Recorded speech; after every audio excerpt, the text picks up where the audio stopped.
That gets them really match hardened, where you're going through difficulty of playing every 3 or 4. Dit zit in de categorie hele hoge zuurgraad. Seiring berjalannya waktu, harus diakui kalau timnas Indonesia sekarang ini benar-benar jadi salah satu tim dari Asia yang banyak mendapatkan sorotan. Hal itu tak terlepas dari performa Garuda khususnya di round ketiga kualifikasi Piala Dunia 2026.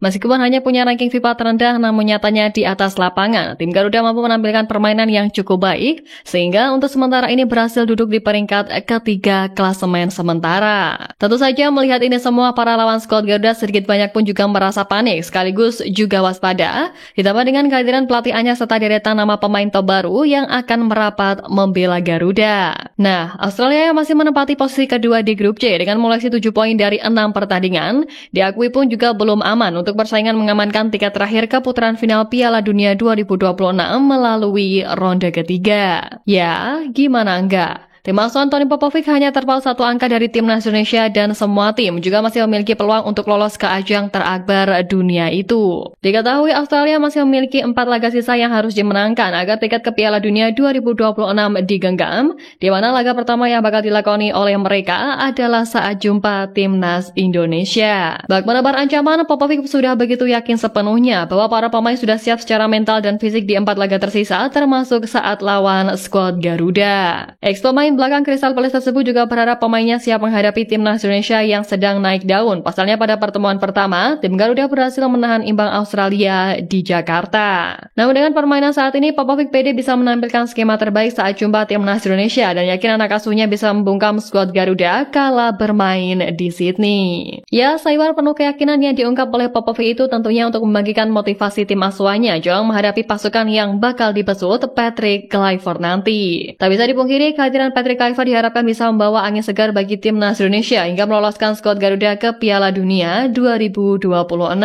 Hal ini juga membuat Tony Popovic sebagai juru taktis keras yang baru ditunjuk September tahun lalu cukup waspada mengingat rekam karir Kluivert sebagai pemain bintang di masanya. Popovic dengan jujur mengakui bahwa kehadiran legenda timnas Belanda dan Barcelona itu yang akan didampingi sejumlah asisten Alex Pastoor dan Danny Lanzat benar-benar membuatnya panik dan menduga-duga langkah seperti apa yang akan diambil oleh juru taktik anyar Garuda tersebut. Sebagai lawan pertama Indonesia dengan pelatih baru, media negeri Kangguru The West juga menilai bahwa kehadiran Patrick Kluivert di timnas Indonesia menjadi ancaman besar bagi Sakros. Patrick Kluivert yang memiliki nama besar sebagai pemain dan berpengalaman melatih tim nasional sebagai asisten pelatih Belanda dan pelatih Curaçao, membuat pasukan Popovic begitu was-was dan disebut bisa membawa timnas Indonesia menjegal Australia untuk lolos langsung ke Piala Dunia 2026. Ya, timnas Indonesia yang memulai babak baru di bawah arahan Pak Erick Thohir dan Patrick Kluivert menjadi sebuah kolaborasi yang berpotensi membawa perubahan besar bagi sepak bola nasional. Menilik itu tentu saja dengan visi besar, Kluivert dan Pak Erick berambisi untuk membawa Indonesia bersaing di level dunia. Apalagi tahun lalu skuad Garuda mencatat prestasi gemilang berkat kontribusi Pak Erick Thohir dan Sintayong, dan awal tahun ini Pak Erick membuat langkah berani dengan menggandeng Patrick Kluivert, legenda sepak bola dunia, untuk menggantikan Sintayong. Dengan kolaborasi Erick Thohir dan Patrick Kluivert, skuad Garuda siap melangkah lebih jauh mengubah kekuatan Asia Tenggara menjadi ancaman nyata di kancah internasional. Kedatangan Kluivert juga diharapkan dapat memberikan pengaruh besar dalam meningkatkan kualitas permainan di timnas Indonesia. Jika kekuatan Indonesia semakin solid, maka timnas akan memiliki peluang lebih besar untuk bersaing dengan negara-negara pesaing, terutama China dan juga Bahrain. Kedua negara ini panik melihat Indonesia sebagai rival yang setara dalam perjuangan merebut tiket ke Piala Dunia 2026. Bagi China dan Bahrain, harapan terbesar mereka adalah agar Indonesia tidak berkembang lebih jauh. Dengan kata lain, kekuatan skuad Garuda yang semakin meningkat jelas menjadi ancaman tersendiri bagi mereka.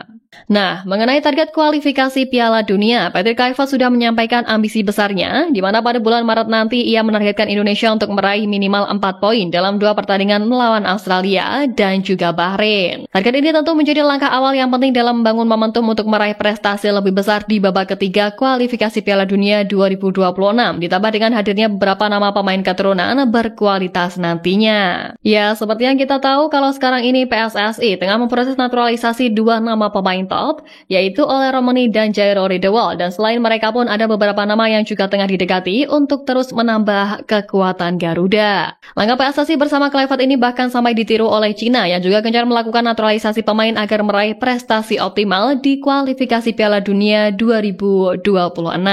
Indonesia juga perlu waspada dengan proyek naturalisasi Cina, sebab mereka jadi lawan yang akan dihadapi Indonesia di bulan Juni nanti. Cina saat ini dihuni beberapa pemain dengan status naturalisasi. Beberapa di antaranya adalah Fernandinho, Thiago Groning, lalu ada nama Alan yang turut bermain saat Cina menang lawan Indonesia pada Oktober lalu. Kini pun dikutip dari salah satu akun X yang aktif menyebarkan informasi sepak bola Cina @hotpotfootball. Cina juga disebut akan memproses naturalisasi 4 pemain pada tahun ini, di mana 4 pemain itu adalah Serginho, Rian Raposo, Okar Maritu, dan Christopher Cheng. Dari keempat nama tadi, sosok Serginho bisa jadi tambahan penting bagi Cina, sebab gelandang serang 29 tahun itu sudah membela Changchun Yatai sejak 2020 lalu, dan memiliki kemampuan spesial pada aspek mencetak gol, membuat assist, maupun mengkreasi peluang. Ya, gencarnya setiap negara untuk memperkuat timnasnya masing-masing memang tak lain untuk menembus tembok besar ajang terakbar dunia yang dimimpikan seluruh publik itu. Pada pekan ini saja, tim pelatih timnas Indonesia langsung bergerak, di mana melalui 2 asisten pelatihnya yaitu Alex Pastoor dan Danny Lansat, mereka memantau jalannya Liga Belanda. Pada Sabtu 18 Januari kemarin, Lansat memantau aksi Aliano Rendes ketika membela PSV Zwolle melawan PSV Eindhoven di Stadion Makpak. Laga ini pun dimenangkan oleh Zwolle dengan skor yang cukup apik, yakni 3-1. Lansat mengunggah aktivitasnya dalam pertandingan itu di media sosial Instagram. Ia juga berfoto bersama Eliano dan keduanya pun tampak akrab dan menikmati momen kemenangan di malam itu.